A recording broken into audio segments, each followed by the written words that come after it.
चमकीलो जंगल में चूहियां बेचा करती थी। चमकीलो की चूहियां जंगल में बहुत ज्यादा मशहूर थी। हर कोई चमकीलो से ही चूड़ियां लेती थी। चमकीलो बहुत ही ज्यादा मेहनती थी। दूसरी तरफ गोरी कवि अपने घर में कबाड़ का काम किया करती थी और उसका नकट्ठू पति हर वक्त सोया रहता था। चमकीलों को बहुत ज्यादा गुस्सा आता था। अरे हो, सुनते हो कहाँ? इसे तो बहुत ज्यादा गहरी नींद है। उस गोरी को देखो कैसे अच्छे खासे पैसे कमा रही है और हम सारा दिन कबाड़ चुनते रहते हैं। ऐसा करती हूँ, मैं गोरी के पास जाती हूँ, उससे चूड़ियाँ लेके आती हूँ। गोरी कौवे चमकीलो के पास चली जाती है। अरे ओ चमकीलो, मुझे कोई अच्छी सी चूड़ियाँ दिखा दो। मुझे चमकीलो कहती है जो पसंद है ले लो। मुझे ये हरे वाली चूड़ियाँ बहुत ज्यादा पसंद हैं। देखो कितने खूबसूरत है। हाँ गोरी बहन, फिर ये तुम ले लो। अभी तो मेरे पास पैसे नहीं है, जब मेरे पास पैसे आ जाएंगे मैं तुम्हें पैसे दे जाऊंगी। वो चूड़ियाँ लेके घर आ जाती है। चूड़ियों लेके घर आती है तो कहती है मैं ऐसा करती हूँ, इन चूड़ियों को तोड़ फोड़ कर देती हूँ, फिर जाके चमकीलों के मुंह पे मारूंगी और उसे पैसे भी नहीं दूंगी। उसे कहूंगी कि तुम्हारी चूड़ियाँ तो बहुत ज्यादा ही खराब थी।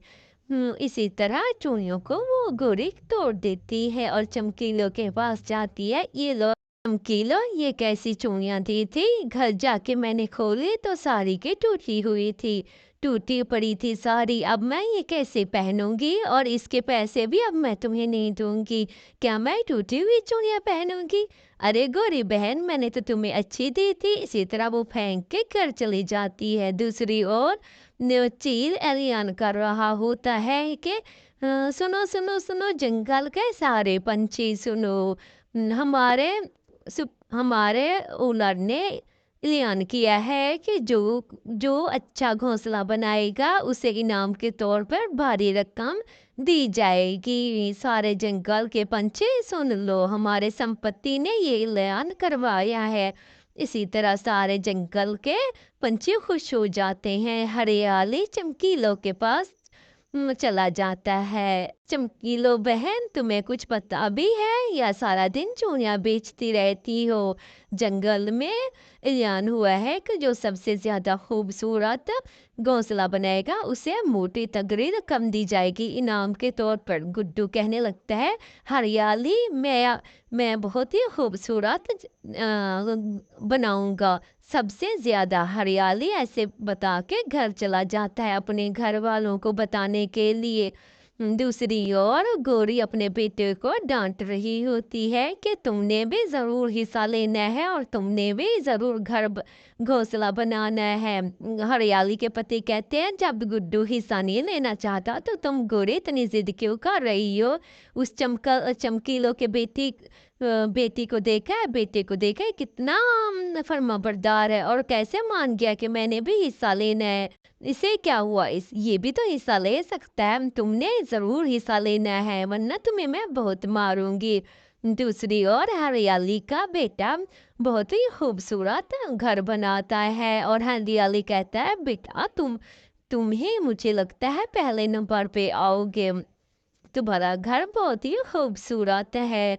इसी तरह हरियाली का बेटा भी खुश हो जाता है और वो घर को मुकम्मल कर लेता है। दूसरी ओर चमकीलों का बेटा अपनी माँ के कारोबार के मुताबिक चूड़ियों का घर बनाता है और गोरी कहती है, बेटा तुमने बहुत ही ज्यादा खूबसूरत घर बनाया है, बहुत ही खूबसूरत है। अल्लाह पाक करे तुम्हें पहले नंबर पे आओ। दूसरी ओर गौरी का बेटा घर बनाता है तो वो बनाते बनाते ही टूट जाता है। गौरी बहुत गुस्सा करती है।